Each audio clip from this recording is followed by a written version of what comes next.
maha guru, yang disebut maha guru itu, orang pintar itu kan, itu kayak berkuasa di desaku, itu kayak berkuasa, kayak orang terhormat lah gitu kan. Lah dia dianggap orang pintar. Setiap ada orang yang sakit itu, yang diderita itu, dia mengeluhnya itu perutnya panas, panas, panas, panas sampai menjerit-jerit gitu, menjerit-jerit. Iya, rasanya kayak kebakar memang. Nah, waktu itu belum parah sampai sekitar 1 minggu. Assalamualaikum warahmatullahi wabarakatuh. Kembali lagi di channel Lintang Misteri dengan saya Gus Muhyiddin. Bagi teman-teman Lintang Misteri yang saya muliakan, semoga kalian sehat selalu, murah rezeki dan panjang umur dimanapun kalian berada, dari Sabang sampai Merauke, amin ya rabbal alamin. Nah, kali ini Lintang Misteri sudah ada narasumber nih, namanya Mas Rangga. Mas Rangga ini akan menceritakan pengalaman mistisnya, masa lalu yang kelam akibat ilmu hitam, hingga merenggut korban nyawa berjatuhan. Ini bisa dibilang santet nih teman-teman, sangat aktif ini kisahnya. Oke, yang penasaran ceritanya seperti biasa, sapa dulu dong Mas Rangga. Apa kabar Mas? Alhamdulillah. Siap Mas? Iya, saya. Semangat dong. Iya. Oh, kayak lemes ya. Makasih ya Mas sudah mau bercerita di Lintang Misteri. Semoga membawa hikmah dan bisa membawa pelajaran kita semua. Jadi yang namanya manusia itu kan pasti punya masa lalu masing-masing ya Mas, Iya. pasti punya pengalaman ya kan Mas. Kalau boleh tahu aktivitas sekarang apa Mas? Aku jualan Jualan apa Mas? jajan-jajan kering Kering di rumah atau keliling? di titik-titikin warung. Semoga berkah ya Mas. Amin. Amin. Sudah siap Mas? Insya Allah. Alhamdulillah Mas Rangga sudah siap ingin menceritakan pengalamannya. Jangan di skip ya, biar teman-teman bisa mengambil hikmahnya dari pelajaran narasumber. Jadi yang namanya manusia itu pasti punya pengalaman masing-masing. Tak perlu lama-lama lagi, Lintang Misteri antara dia dan tiada mereka ada.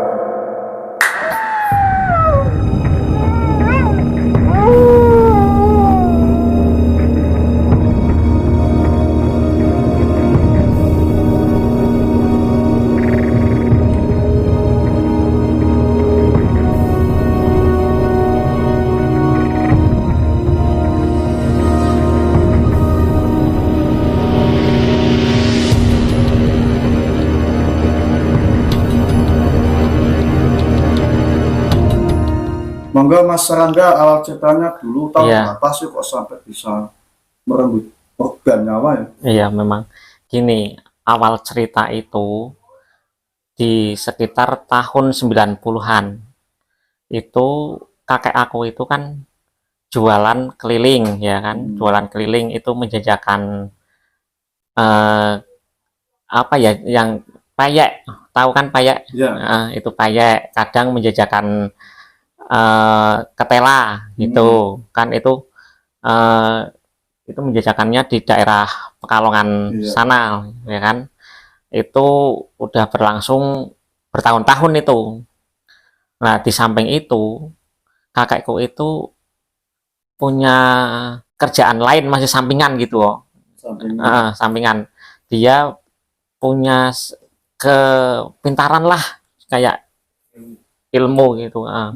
Dia bisa ngobati orang-orang yang sakit gitu, apa sakit perut, apa sakit apa dah, semuanya insya Allah bisa waktu itu ya kan.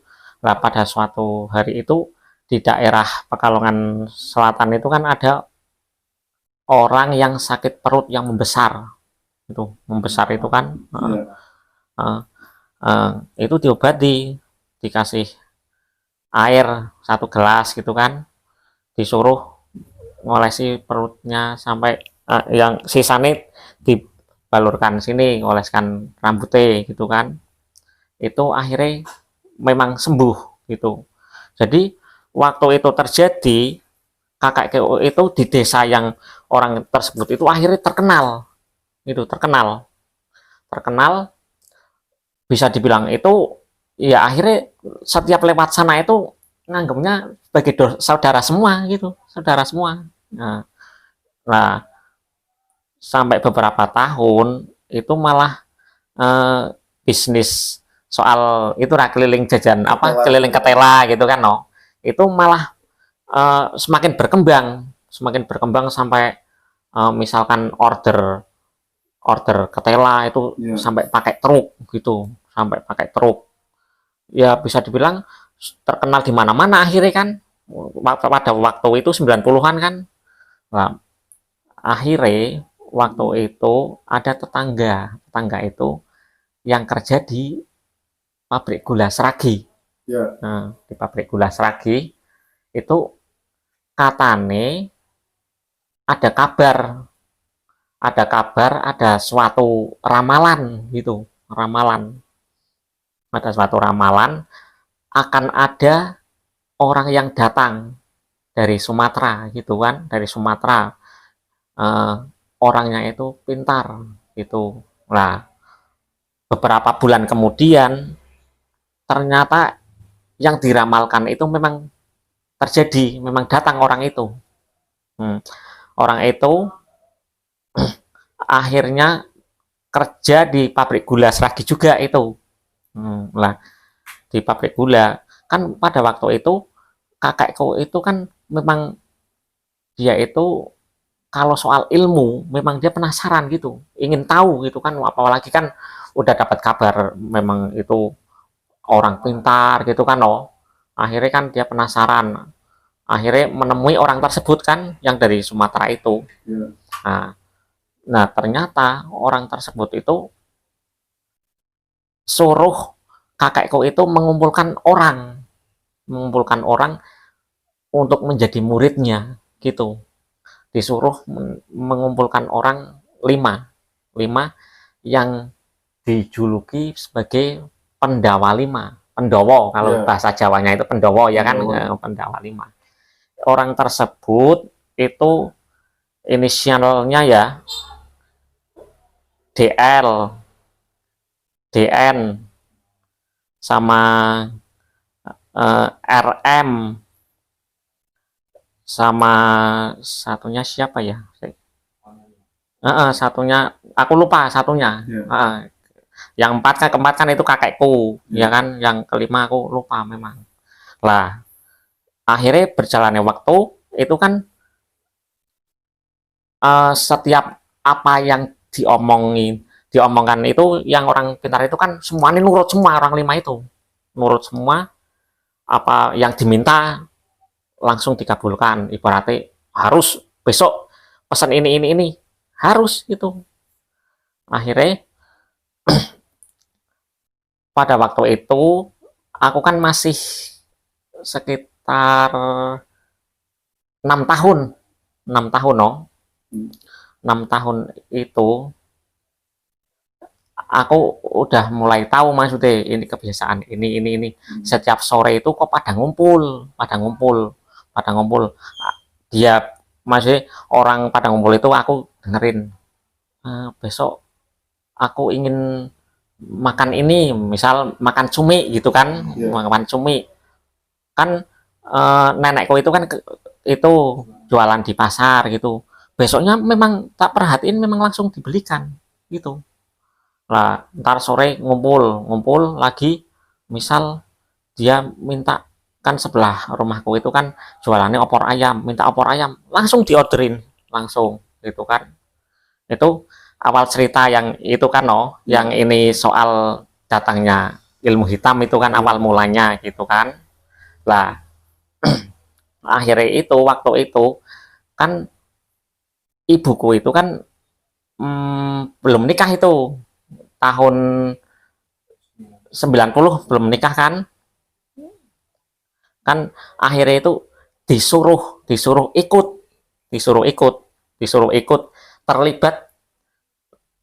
terlibat ilmu hitam itu gitu. Lah ibu itu kan nggak mau tapi dia dipaksa katanya kalau kamu nggak mau ikut, aku nggak mau mengakui kamu sebagai anakku gitu kan, diancam ancaman. Akhirnya dengan terpaksa kan dia kan mau ikut. Nah, apapun setiap mau ritual apa, ibuku dilibatkan itu. Misal mau ritual, iya dilibatkan dalam ritual itu, padahal kan dia nggak mau gitu kan. pada waktu itu salah satunya aku ingat itu ritual di salah satu pemakaman yang keramat di daerah Ulu Jami yang desanya Ulu Jami yang namanya Candi Segeseng, tahu? Jadi keseng Ulu Jami. Iya, sana itu ritual di sana selama 1 minggu. 1 minggu disuruh tirakat. 1 minggu itu dilibatkan juga, bahkan anaknya yang orang pintar itu ikut juga, cewek itu, wanita. Jadi itu temannya ibuku kan, ya kan, itu waktu perawan juga kan, itu masih gadis ya kan, ikut juga itu, dibawa ke sana, diajak ya kan. Di sana katanya disuruh tirakat setiap jam 4 sore, itu katanya disuruh makannya minum air putih sama ketela gitu. Nah, ternyata pada waktu itu yang berhasil malah ibuku, disuruh itu malah. Aku kan tanya, gimana ya?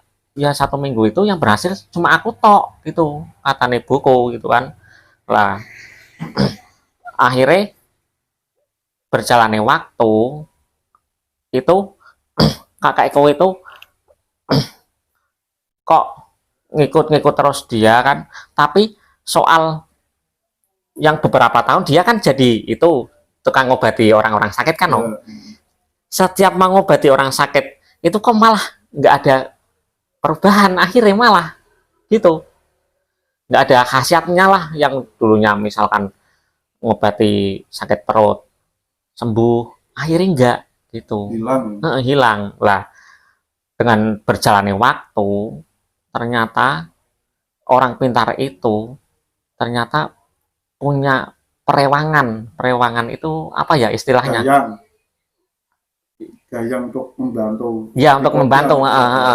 Yang perewangan itu ternyata didapat dari tempat pabrik gula Sragi itu. Nah, yang perewangan itu berwujud anak kecil laki-laki, manggilnya itu Sindung gitu. Nah, sedangkan yang kelima orang itu, yang pendawa 5 itu, manggilnya yang orang pintar itu manggilnya Maha Guru gitu. Maha Guru mau minta apa ya? Ntar bahkan kalau nggak punya uang ya ntar kumpulin, orang 5 itu ngumpulin uang buat beli apa gitu lah. Nah, akhirnya itu beberapa tahun kemudian ibuku itu kan menikah dia menikah sama orang sana Depok Siwalan, sekarang Depok Siwalan gitu. Nah, dekat pantai masih ikut Sragi kalau dulu. Kalau sekarang kan ikutnya kan Siwalan gitu. Nah, setelah nikah ibuku itu ikut merantau di daerah Jakarta, tepatnya di Ciputat. Nah, sampai di sana kan bapakku itu kerjanya dagang sayur di sana.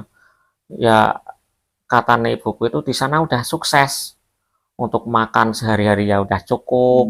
Kadang dari kampung itu banyak yang datang juga ke sana, maksudnya mungkin kalau dari kampung kan kepingin ketemu, katanya kok dengar-dengar mungkin kok udah hidupnya udah kecukupan gitu, nggak tahu kan, mungkin penasaran ya kan. Lah mungkin akhirnya kalau dari kampung ke sana ntar pulang ya dikasih uang saku ya kan, buat transport gitu kan. Mungkin feeling aku mungkin dengar-dengar dari orang-orang yang sering ke sana, siapa-siapa tetangga itu, mungkin akhirnya orang tersebut yang mempunyai rewangan itu kan yang mempunyai membantu, bisa dibilang itu ya setan lah, setan itu bukan langsung setan, bukan siapa-siapa itu mungkin iri apa gimana, aku nggak tahu, itu kan aku masih kecil juga yo. Lah beberapa tahun kemudian itu ada yang datang, itu temennya bapakku masih bujang, berarti dari desanya kan, satu desa sama bapakku kan, datang ke sana ke Ciputat lah gitu kan. pastinya lah. Di sana itu bapakku itu dikasih rokok, dikasih rokok, dikasih rokok. Padahal bapakku itu sebenarnya nggak ngerokok gitu. Nah, dia kan minta izin sama ibuku waktu itu, katanya kan, gimana nih? Aku kok ini kok dikasih rokok? Aku kan sebenarnya nggak mau rokok gitu kan, oh. Nah, katanya ibuku, ya dirokok aja lah, itu kan temen kamu dari sebelum nikah, dari bujang, masa nggak mau ntar disangka sombong, ya kan? Akhirnya rokok gitu, akhirnya rokok, akhirnya malamnya itu kan datang dari pagi, temennya itu malamnya dia pamit mau pulang. Akhirnya diantar ke tempat itu lah, terminal gitu kan. Setelah sekitar 3 hari, waktu bapakku keliling kan, itu keliling untuk menjajakan sayur. Itu setiap ada orang mau beli, misal dihitung kan, ini habis 5.000 ya kan, itu malah kembaliannya malah dikasih lebih gitu, terus berlangsung kayak gitu. Maksudnya itu udah nggak terkontrol, maksudnya udah pikirannya udah ngeblank gitu. Lah setelah pulang kan, pulang ke kontrakan lah gitu kan, itu ngomong sama ibuku, aku kok ini, oh, aku kok lihat apapun, misal lihat daun pisang katanya kan, lihat apa di sekitarnya itu kok kuning semua gitu, warnanya kok kuning semua. Ada apa ya? Gimana yo? Lah besoknya tetap dia jualan, tapi sekitar 3 hari kemudian dia merasa nggak kuat, perasaannya sama badannya itu rasa nggak enak semua lah gitu, nggak stabil. Akhirnya dia nyerah ngomong sama ibu, aku udah nggak kuat, nggak bisa jualan gitu kan. Nah gimana ini, aku mau pulang saja gitu kan. Akhirnya ya udah kalau begitu, ibuku akhirnya pulang sama aku sama kakakku kan, pulang semua dari Ciputat ke Pekalongan.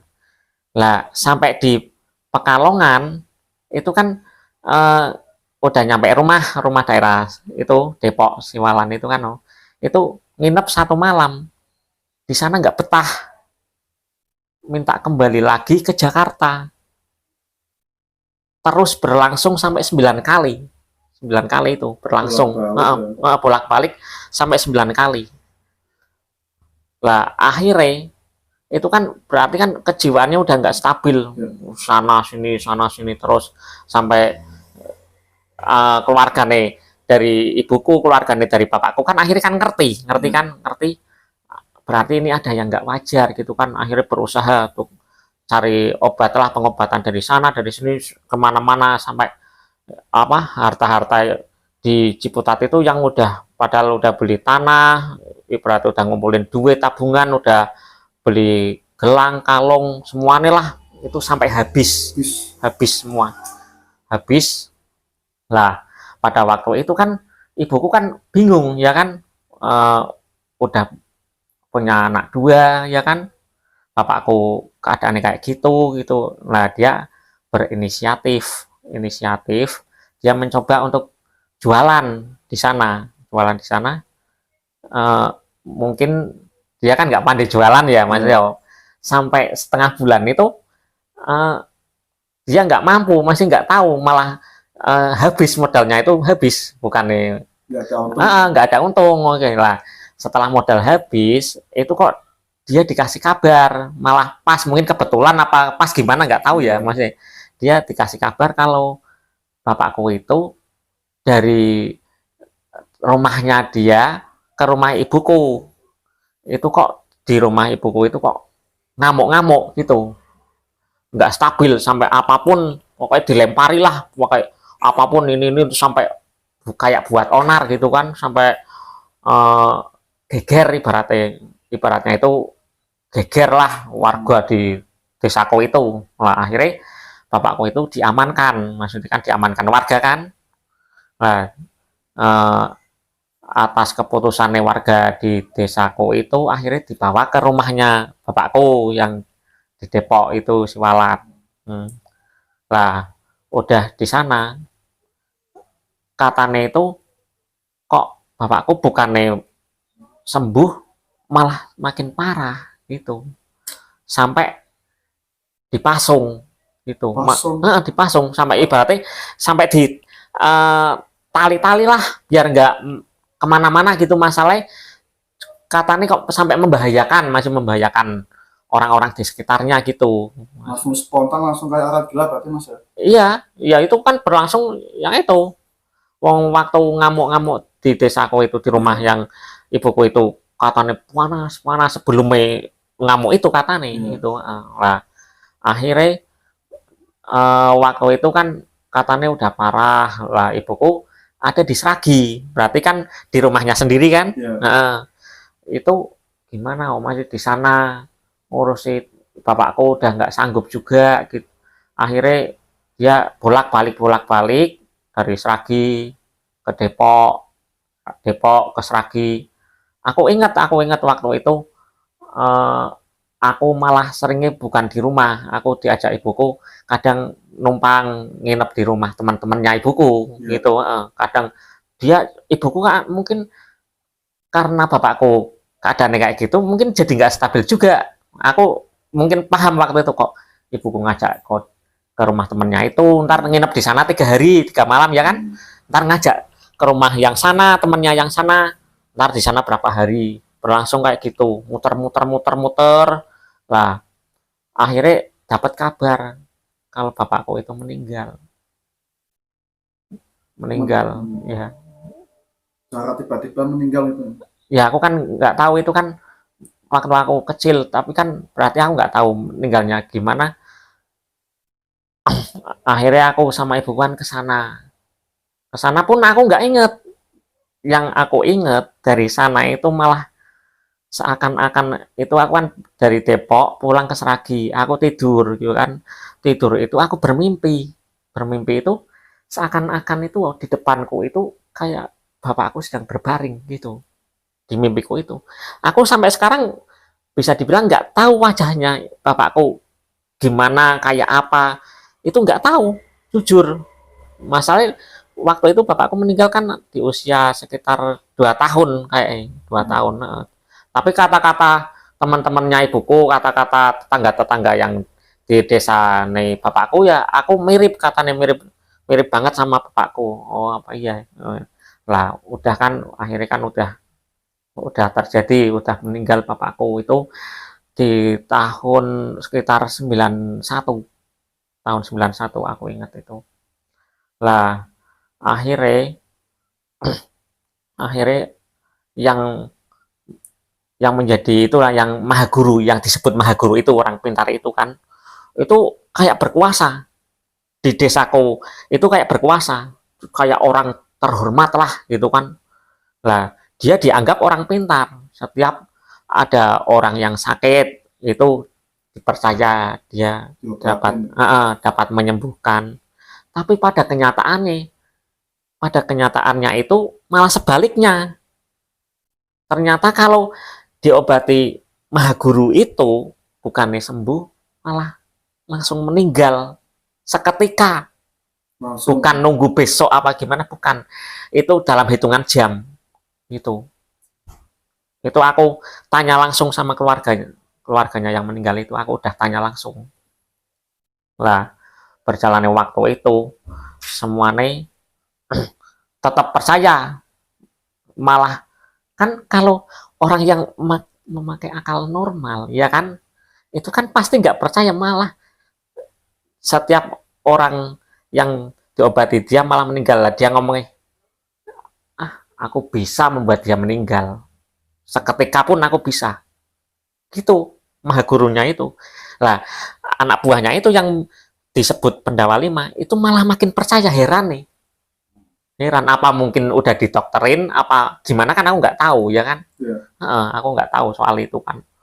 Nah terus sampai tahun 95 itu kan, 95 berjalan pertengahan, berarti mau 96, berarti 95 ini kan sekitar kayak gini lah, misal bulan Juli ya kan. Itu ternyata kayak ada masalah. Jadi kakekku itu yang dipercaya sama maha gurunya itu ada masalah gitu. Jadi seakan-akan bentrok. Aku nggak tahu itu bentroknya soal apa, aku nggak tahu. Pokoknya akhirnya kakekku itu udah kayak nggak percaya itu sama dia, sama maha guru itu, udah nggak percaya. Lah, sekitar beberapa bulan kemudian kakekku itu sakit yang diderita itu dia mengeluhnya itu perutnya panas sampai menjerit-jerit gitu, menjerit-jerit. Iya, rasanya kayak kebakar memang. Nah, waktu itu belum parah sampai sekitar 1 minggu dia pulih kembali 1 minggu. Nah, dalam waktu itu pulih, tapi tingkah lakunya aneh. Jadi waktu itu rumah dapurnya itu yang buat masak-masak itu dibongkar. Itu aneh, pokoknya aneh. Semua nih keanehan itu udah terlihat lah gitu loh. Ngamuk. Pokoknya apa yang dilakukan itu pokoknya kayak orang yang nggak waras lah gitu loh. Kan masa rumah-rumah bener malah dibongkar gitu kan aneh ya kan. Lah akhirnya udah terjadi kayak gitu. Beberapa bulan kemudian dia jatuh sakit lagi, yang ngeluhnya sakit perut juga, panas kayak kebakar sampai sekitar 1 bulan. Satu bulan itu akhirnya dia minta pindah di rumahnya adiknya ibuku gitu kan. Di sana akhirnya aku kadang kan main ke sana ya kan, aku kan masih kecil kan waktu itu, aku ingat kan, aku main kadang habis sekolah aku main ke sana gitu. Aku padahal dalam hati aku itu ingin tahu juga masih keadaan nih kakekku gitu kan. Tapi kan aku biasa main tok. Nah, di sana aku memperhatikan gitu, oh kayak gitu juga jerit-jerit panas perutnya, aku panas terus kayak gitu sampai dengar itu dipanggilin dukun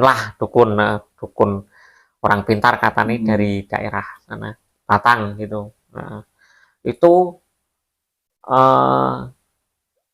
akhirnya dukunnya itu datang itu mending nggak kambuh gitu, sekitar 1 minggu. Tapi walaupun nggak kambuh, yang aku herankan itu kakekku itu diem kayak nggak ada tenaga juga, diem, misal tiduran ya tiduran tok kayak gitu terus.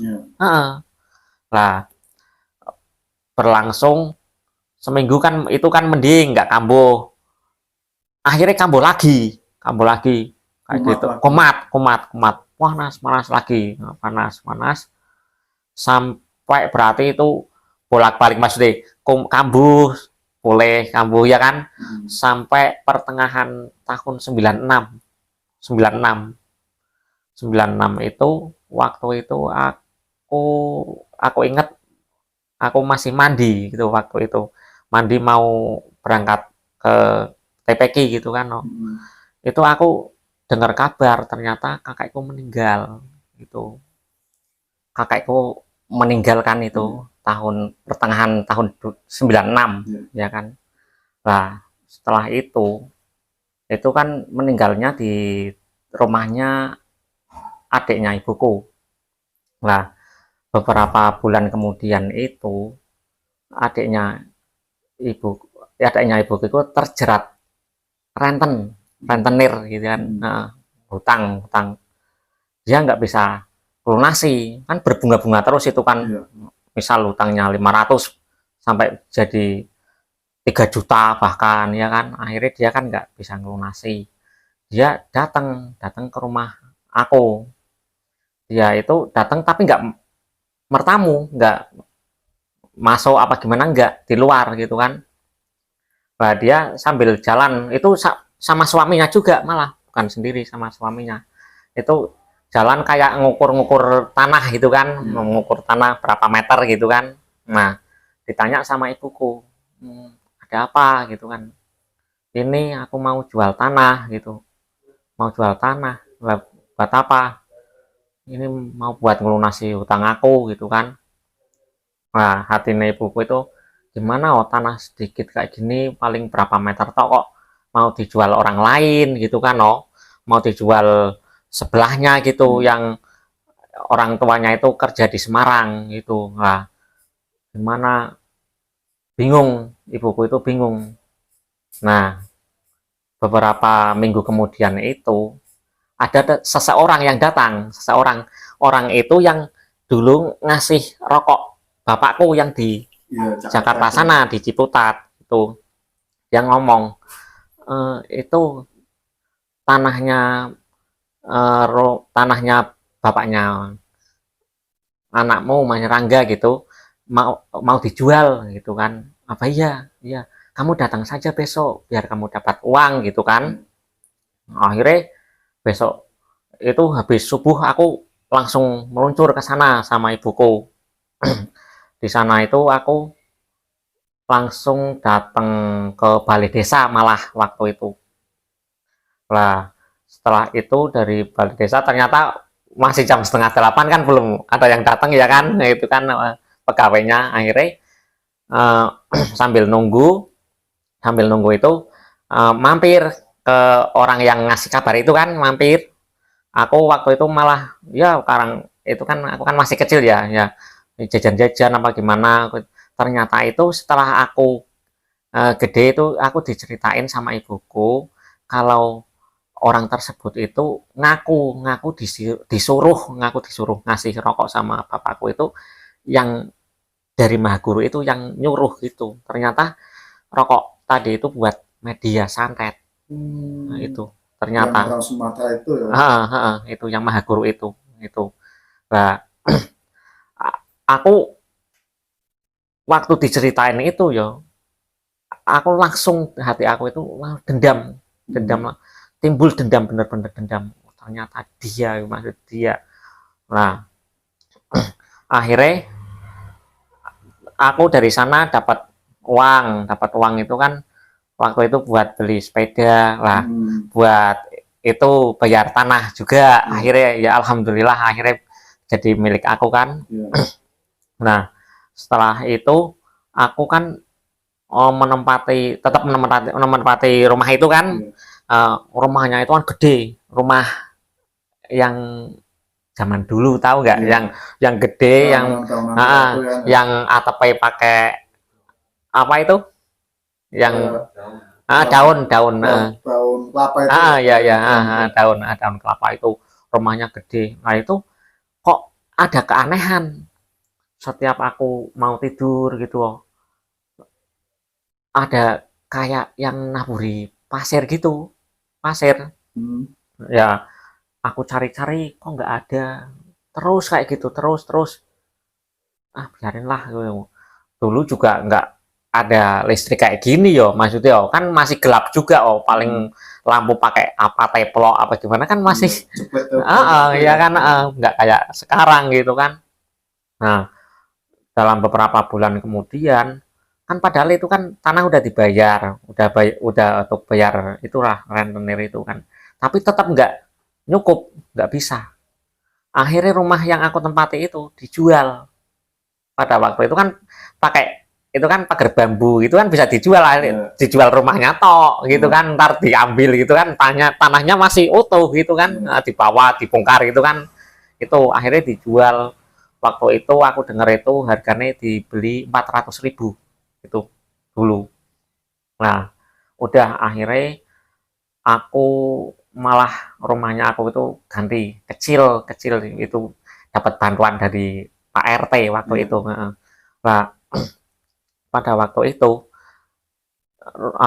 aku kan nempati rumah kecil itu, setiap malam habis maghrib gitu ada ya kayak itu apa yang nabur kerikil kecil-kecil gitu. Kayak yang lempar tapi banyak, maksud kerikilnya itu banyak ke atas genting. Kalau dulu belum genting ya, itu kan masih ada ke atas daun itu yang atap itu, belara lah, dari atas lah kayak jalan itu lah, klik, klik, klik, klik, klik, klik, jatuh gitu. Aku sempat penasaran itu, coba aku tak puteri rumahnya aku itu ada apa sebenarnya maksudnya. Padahal gelap, aku tak beraniin diri lah, padahal takut-takut gimana ya kan. Tak beraniin diri, mau tak puteri gitu, kok nggak ada apa-apa. Kalau aku keluar, ntar berhenti gitu. Kalau aku masuk, datang lagi kayak gitu. Terus kayak gitu. Lah, waktu itu Maha Guru itu, sang Maha Guru yang disebut itu kan, sering jalan-jalan. Padahal aku kalau lihat dia itu pengen nusuk, bener-bener pengen nusuk perutnya. Aku jujur. Tapi aku kadang kan masih, tapi kalau aku nusuk ntar bisa ya kriminal kan ya kan. Aku kan pikir-pikir lagi ya kan, ya terus kayak gitu kan, terus lah aku akhirnya itu di rumah yang tadi itu, aku nggak betah gitu, nggak betah lah. Sekitar bulan Juli kan, bulan Juli 98, bulan Juli 98 itu, adiknya ibuku itu nggak bisa ngelunasi tetap ya kan, udah dibayar tanahnya, udah jual rumah itu nggak bisa ngelunasi. Akhirnya dia pergi transmigrasi gitu ke Kalimantan Timur. Nah, di rumahnya yang ditempati adiknya ibuku itu cuma satu tok yang ditinggal itu, anak yang pertama cewek. Nah, otomatis aku nggak betah di rumah itu, aku nemenin dia aja lah ya kan. Aku kan nemenin dia, tapi aku gini, walaupun aku nemenin dia, aku kadang setiap malam, bahkan jam segini, jam 12, jam 1, aku kadang ke rumah yang tadi itu. Waktu itu bisa dibilang itu nggak ada penghuninya, soalnya ibuku kan waktu itu kan sering sering kerja ya, maksudnya jadi pembantu lah ya kan, untuk menghidupi aku ya kan. Kan bapakku udah meninggal ya kan. Aku jam 1, jam berapa aku sering datang ke rumah itu. Nah, akhirnya aku sekitar tahun 99 aku sering nempati juga, tak pikir-pikir kok gimana yo, mosok kok malah nggak ada yang nempati gitu kan. Nah, aku nempati di sana setiap pagi itu Maha Guru itu sering lewat di depan rumahku gitu. Nah, aku diceritain ibuku, ternyata kok dia ketemu ketemu di warung katanya, di warung dia ngomong, Maha Guru itu ngomong, ternyata itu dia ngaku kalau yang membunuh bapakku itu ya dia, Maha Guru itu yang membunuh. Lah, dia juga cerita kayak gini, waktu bapakku itu belum meninggal itu masih dalam perjalanan dari Sragi ke Depok gitu kan, dari tepatnya itu kan, kalau dari Sragi ke Spait itu kan naik delman kalau dulu kan, lah dari Spait ke Depok itu kan jalan kaki gitu kan, lah waktu itu aku, ibuku sama bapakku, jalan kaki, lah lewati salah satu pemakaman di daerah desa Yosorejo. Itu bapakku itu kok lihat kakakku itu cewek, namanya Benawati gitu sebutannya, Beben itu kok ada itu Beben itu di tengah kuburan gitu. Dia kan mau lari, masih lari ke tempat itu kan, ke tengah kuburan. Nah, ibuku ngomong, mana nggak ada apa-apa kok, itu di bawah pohon itu nggak ada apa-apa, kamu tenang dulu coba gitu kan, disuruh tenang, coba lihat. Lah ternyata itu Maha Guru itu ngaku kalau memang dia itu nyuruh perewangannya itu buat menyerupai kakakku itu ngaku, buat menyerupai seperti kakakku. Akhirnya kan terkuak semuanya, ya kan, aku yakin memang dia gitu kan. Lah setelah itu berjalannya waktu, aku benar-benar memendam perasaan dendam. Memang aku benar-benar dendam, gimana, aku kok sudah muak banget, masih kepingin balas dendam juga. Berjalannya waktu, aku tak pikir-pikir, aku akhirnya ya mendalami ilmu agama lah, deket-deket sama sama orang-orang ustadz apa gimana gitu kan. Lah aku ketemu sama seseorang yang bisa dibilang itu ya itulah sering puasa gitu. Orangnya belum tua itu, masih muda, belum waktu itu belum menikah juga, memang masih bujang, tapi orangnya memang suka tirakat, puasa, bahkan dia pernah puasa sampai 100 hari gitu. Nah, aku kan percaya ya kan, masih oh iya memang mau tak lihat juga memang auranya beda gitu kan orang tersebut itu. Aku akhirnya dikasih amalan, katane disuruh ngafalin sholawat Nariyah gitu kan. Nah, buat apa? Aku kan tanya kayak gitu. Ini buat untuk menangkal, ibaratnya untuk menyapu, menyapu juga ini, menyapu dalam jarak 40 meter ke kanan, ke kiri, ke depan, ke belakang gitu katanya gitu. Ya, apa ya sih gitu kan. Ya wes, aku tak coba hafalin. Tapi kamu nggak boleh pakai tulisan, katanya kayak gitu. Nah, gimana? Kamu harus ngapalin, misal dari ini Allahumma sholli sholatan kamilatan gitu, itu harus ngapalin bener-bener, jangan ditulis kayak gitu. Ya udah, ntar aku habis dari musola aku ke rumah orang tersebut, aku minta diajarilah gimana belajar sampai aku bisa lah, gimana caranya gitu kan.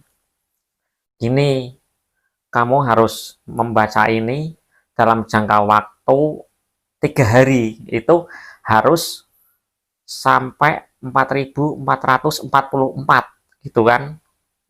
Ya udah, aku kan waktu itu kan akhirnya udah hafal gitu kan. Ya udah, aku siap ini ya, tak mulai gitu kan. Aku ngomong, kalau kamu mau mulai kamu ngomong sama aku, katanya kan. Ya udah, ini besok aku mulai. Oh, ya. Jadi walaupun waktu itu padahal aku seringnya di rumahnya adiknya ibuku, aku akhirnya malam kadang ke sana dalam sekitar 3 jam, 3 jam lah, 3 jam lah. Pada waktu itu juga aku memang berat waktu itu. Di samping harus mengamalkan itu, aku harus setiap malam itu selama 40 hari aku disuruh mandi gitu, setiap jam 12 lebih mandi, sholat gitu lah. Aku akhirnya tak jalani semua. Berjalannya waktu sekitar 1 minggu, yang dulunya di atas itu kan, di atas atap itu ada terus itu kan kratak gitu kan, kayak ada yang melempar itu, kok udah nggak ada memang gitu kan, udah nggak ada. Nah, aku akhirnya kan wah mending lah. Nah, aku waktu itu memang akhirnya udah selesai, aku jarang ke rumah itu, aku disuruh nemeni anaknya adiknya ibuku itu. Aku dengar-dengar lagi dari tetangga-tetangga itu yang disebut Maha Guru itu kan tadi, itu sering lewat banget loh di depan rumahmu gitu. Aku penasaran, coba aku dendam banget gitu. Akhirnya aku kan tetap baca itu sholawat nariyah itu kan, terus berlanjut, ibaratnya kan akhirnya kan istiqomah lah ibaratnya kan, terus walaupun berapa kali lah ya kan. Itu sekitar 3 bulan kayaknya, 3 bulan itu Maha Guru itu dengar-dengar itu kok masih jalan kaki ya kan di depan rumahku, kok jatuh itu di depan rumahku itu lah. Tapi aku nggak tahu itu kan, aku kan diceritain tetanggaku ya kan. Apa ya sih, padahal dalam hatiku syukurin loh ya kan. Nah, akhirnya habis jatuh di depan rumahku itu dia sakit-sakitan, terus aku dengar itu Maha Guru lagi sakit, kata nih. Lah di mana, dia kan punya istri 2 ya kan, di mana sih, istri yang mana, yang di sini bukan di Comal gitu kan, bukan yang di sana gitu.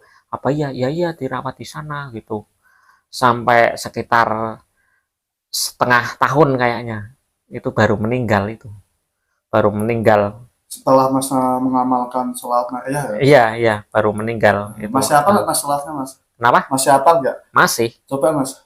Ini Bismillahirrahmanirrahim. Allahumma sholli sholatan kamilatan wa salim salaman taman ala sayyidina Muhammadin alladzi tanhalu bihil uqadu wa tanfariju bil qurabu wa tuqadu bil hawaiju wa tunalu bihir rahaibu wa usnul khawatim wa yustasqal ghamam bi wajhil karim wa ala alihi wa sahbihi fi kulli lamhati wa nawasim bi adadi kulli ma'lumil.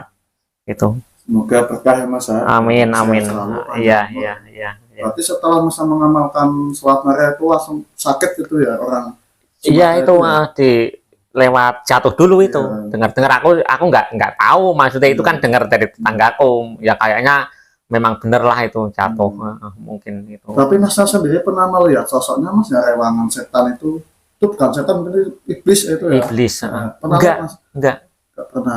Memang nggak pernah aku. Cuma kayak dilempar. Iya, nggak berani menampakkan wujudnya kalau sama aku nggak tahu juga itu. Berarti ada masalah apa mas kok sampai tega melakukan sampai perutnya panas itu ya dengan si Amit Sewu bapaknya jenengan ya? Ya. Kalau ya ini kan semuanya kan bisa diambil hikmahnya, maksudnya bisa dicari motifnya juga ya kan. Kalau menurut aku itu dia memang sengaja untuk menghancurkan keluarga aku. Maksud keluarga aku bukan aku, ibuku, bapakku, itu bukan itu tok, maksud dalam arti dari keluarga kakekku gitu kan, sampai bahkan keluarga lainnya, anak-anaknya gitu. Maksudnya kan bisa dibilang akhirnya berantakan. Ini yang tak ceritain maksudnya berantakan soal akhirnya bapakku meninggal ya kan, kakekku meninggal lah, itu adiknya ibuku akhirnya terjerat hutang, akhirnya dia pergi ya kan, berantakan juga.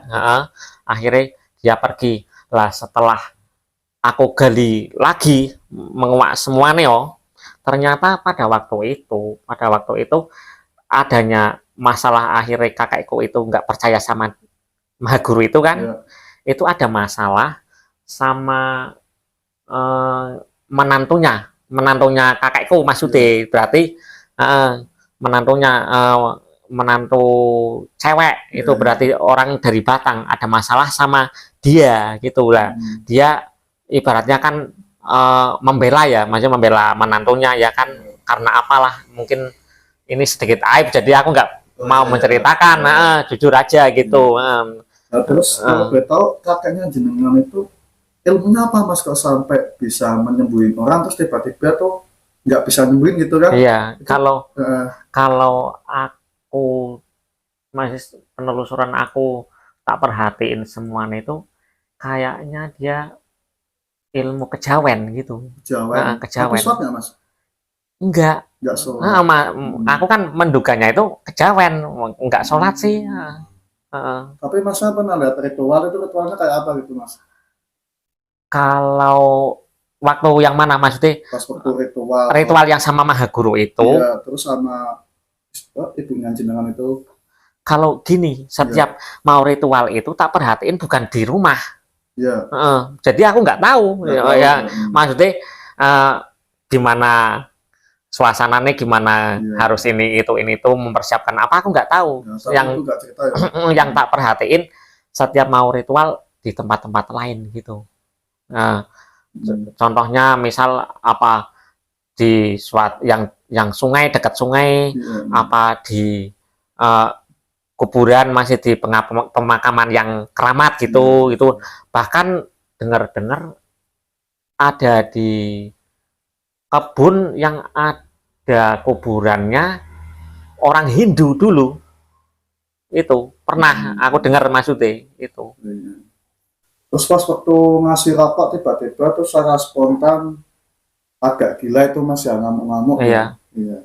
Berarti mas nyaksiin sendiri itu pas waktu kejadian itu? Enggak, itu kan aku masih kecil. Masih umur 2 tahun itu. Memang aku menguak itu aku dari ibuku. Aku bukan jadi saksi langsung. Memang aku masih sekitar 2 tahun sih, aku nggak tahu gitu. Tapi nggak ingat pas kejadian masih kecil ya? Iya, aku menguak semua nih alur cerita ini dari awal gitu kan. Iya. Yang aku nggak tahu awal mulanya gimana alur ceritane, oh kayak gini udah tak rangkum semua nih gitu. Tapi terus masa ngamalin sholat Maria, terus waktunya suasana, tapi pas waktu sebelum Mas mengamalkan sholat Maria itu, suasana rumah panas atau dingin, Mas? Waktu itu ya panas. Panas.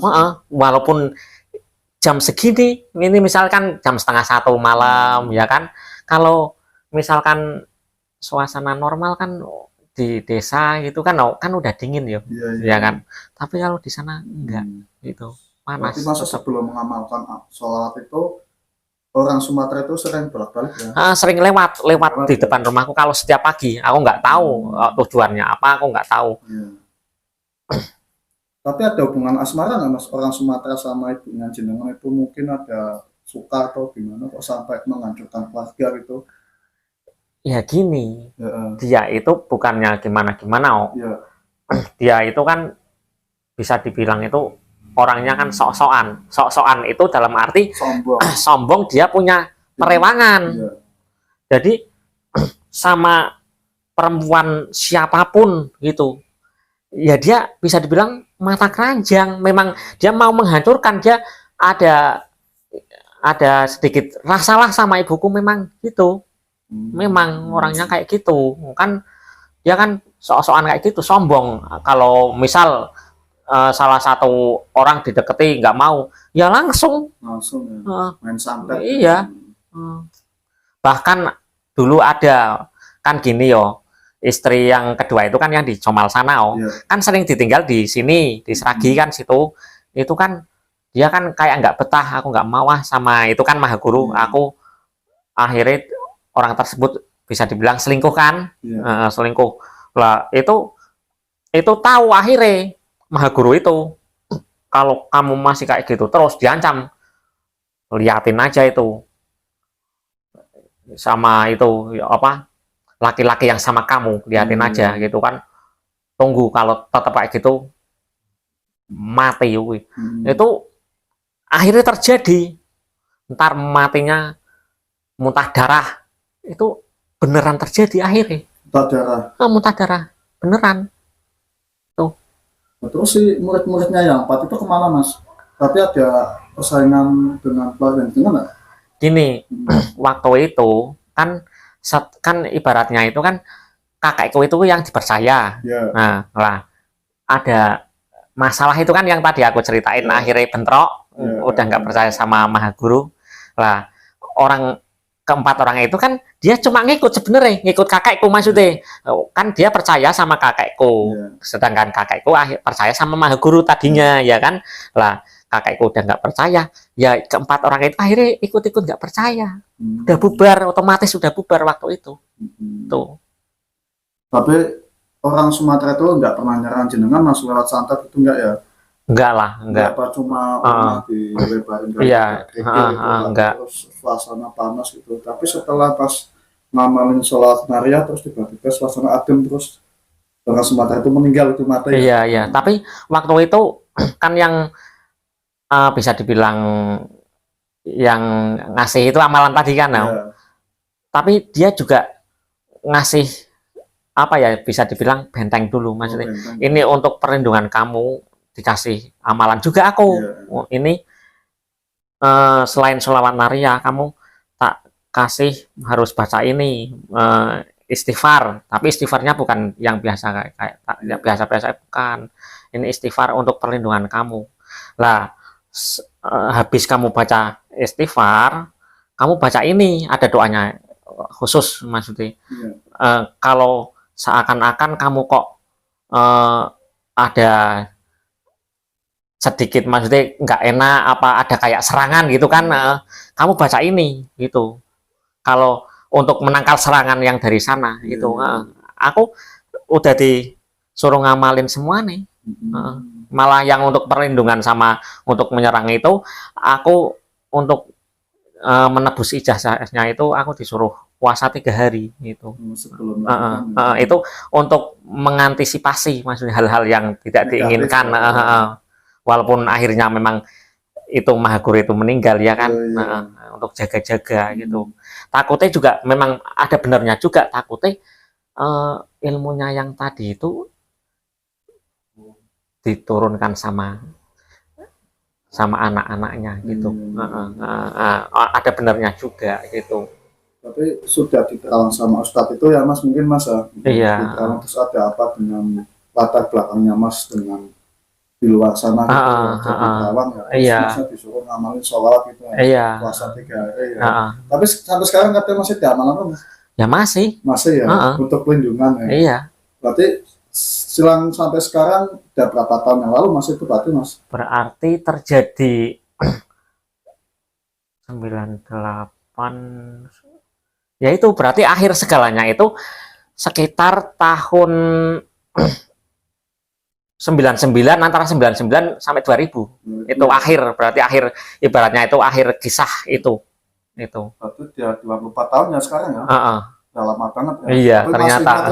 Iya, itu kan masih ya gimana yang mengalami dari kecil, ya kan. Tapi sekarang masih ada dendam Mas? Ya semuanya udah aku serahkan lah, semuanya mungkin ini udah ada yang ngatur kayak gitulah. Dulu memang aku bener-bener dendam gitu. Dendam pas waktu kejadian waktu itu ya. Aku mikirnya kenapa aku dendam. Aku berpikir aku kan waktu itu kan masih kecil. Ibuku kerja nggak tentu kerja ya kan, kalau ada yang manggil kerja jadi pembantu, kalau enggak makannya gimana, ya kan. Nah itu aku yang bikin aku akhirnya timbul dendam lagi kayak gitu. Kalau bapakku nggak meninggal, aku hidupnya nggak kayak gini. Itu kan pikirannya kan kayak gitu. Terus pada uang yang buat beli ini terus habis buat berobat tapi nggak sembuh ya Mas? Iya, semuanya berarti habis segalanya. Bahkan tanah, gelang, kalung, perhiasan, semuanya pokoknya habis semua. Nyawa juga akhirnya melayang gitu. Semuanya. Dua ya Mas. Kakek sama orang tua ya. Iya. Semoga bapak dan kakak jenengan tenang di alam sana Mas. Amin ya Allah. Amin. Sama Allah Subhanahu wa taala. Walaupun kita melakukan ilmu apa saja itu ilmu kan nggak salah Mas ya. Iya. Itu kan tergantung kita sendiri mau melakukan ilmu apa. Iya. Tapi ibu masih hidup Mas sekarang Mas? Masih. Alhamdulillah sehat ya. Iya, alhamdulillah. Salahnya, tapi gini, gimana mungkin dia yang mengalami juga ada goncangan jiwa. Aku sampai sekarang juga gimana, aku kadang bingung sama ibuku. Setiap ada permasalahan, ada orang-orang yang maksudnya ngomongin yang nggak baik sama dia, apa gimana pokoknya lah, itu pasti ditujukan gara-gara itu perewangannya Maha Guru itu. Itu terus sampai sekarang. Jadi dampaknya itu berkepanjangan. Masih? Iya, dampaknya. Berarti kayak Amit ya, nggak normal itu? Ya kayak gitu, akhirnya kan kejiwaannya, maksudnya aku kalau di rumah itu aku tetap, maksudnya aku ngobrol-ngobrol biar dia itu relax gitu, relax, dia bisa berpikir yang jernih gitu. Soalnya kalau ada apa-apa, ya yang disalahin itu terus. Gimana aku mau nyalahin ibuku, tapi mungkin terlalu banyak tekanan batin dari dulu, kena musibah ini aku kan akhirnya gimana ya, aku bisanya berdoa aja lah biar dikasih pertolongan, dikasih kesembuhan ya kan. Itu. Tapi masa sampai sekarang nggak pernah lihat sosoknya ya dari perewangan orang Sumatera itu ya? Enggak, memang dampaknya sekarang masih ada sama ibu ya.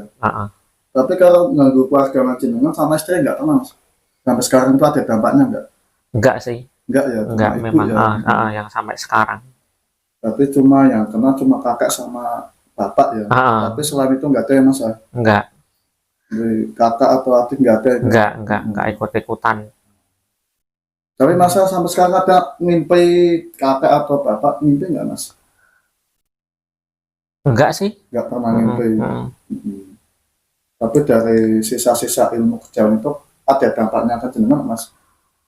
Kalau sama aku ya enggak, cuma maksudku gini aku sebenarnya itu di tempat rumahku yang asli TKP maksudnya ya, Iya. TKP yang di sana gitu, itu kok seakan-akan ada sesuatu gitu. Ada sesuatu. Ada sesuatu yang aku nggak tahu maksudnya. Iya. Itu kayak menurutku harus dibersihkan lah gitu. Aku nggak tahu gitu. Harus dibersihkan, ada apa gitu, yang aku nggak tahu gitu. Cukup ya Mas. Iya, iya. Inilah cerita dari Mas Rangga ya, semoga bisa diambil hikmahnya, diambil pelajaran kita semua. Jadi yang namanya santet atau ilmu apa saja itu kan pasti ada. Ingat kita cara makanya tuh gimana. Yang penting kita punya ilmu boleh, tapi jangan sampai merugikan orang lain atau menimbulkan santet. Itu perbuatan yang sangat kecil yang juga dibenci sama Allah Subhanahu wa taala. Barangkali ada pesanan nih Mas buat teman-teman nih, biar teman-teman yang nonton ini bisa mengambil hikmahnya dari ciptaan jenengan gitu. Ya, ini kan jujur aja memang itu kisah yang benar-benar kisah nyata Ya. soal keluargaku yang terjerat ya kan, ibaratnya kan terjerat yang ilmu sesat ya, ilmu hitam ya kan, itu kan. Ya, aku membagikan cerita ini itu biar para penonton itu jangan salah langkah, jangan salah melangkah, harus benar-benar bijak dalam memilih teman, dalam memilih guru gitu kan, jangan langsung percaya, harus diteliti dia benar-benar hak apa gimana, apa batil, harus memilih, jangan langsung dia bisa ini bisa itu langsung percaya, padahal semuanya itu kan yang mempunyai kekuatan, yang mempunyai segalanya itu kan Allah Subhanahu wa taala ya kan. Semuanya kembali, orang sesakti apapun akhirnya kan dia meninggal ya kan. Nah itu Mas. Iya. Santet, ilmu spiritual, kejawen. Yang namanya ilmu itu tidak salah, tapi kita yang memakai. Dari pelajaran cerita Mas Rangga ini dari orang Sumatera, terus dari kakeknya yang ilmu kejawen, itu mungkin ada perselisihan ilmuwan atau orang yang nggak suka, jadi bentrok ya namanya ilmu. Kita boleh memakai ilmu apa saja boleh, tapi jangan sampai sekali-kali masalah santet. Itu adalah perbuatan yang keji dan juga dibenci sama Allah Subhanahu wa taala. Yang penting kita bacain sholawat seperti Mas memakai sholawat Maria ya Mas. Ini adalah bentuk dari benteng yang namanya sholawat apa saja lah, sholawat Jibril, sholawat Maria, sholawat apa saja itu adalah keselamatan dari kita, bisa untuk benteng. Ini dari amanah dari aulia, dari wali. Ini ada kita untuk tambahan lagi, ketika kita wudhu, itu wudhunya yang ketiga kali itu boleh kita minum, itu bentuk dari benteng kita untuk menghindari negatif atau santet. Itu bisa.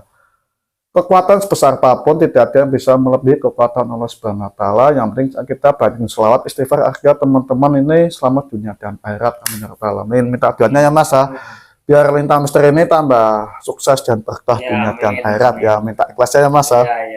Dan sampai sini Lintang Misteri pamit. Wassalamualaikum warahmatullahi wabarakatuh. Saksikan terus video selanjutnya di Lintang Misteri, antara ada dan tiada mereka ada. Mas.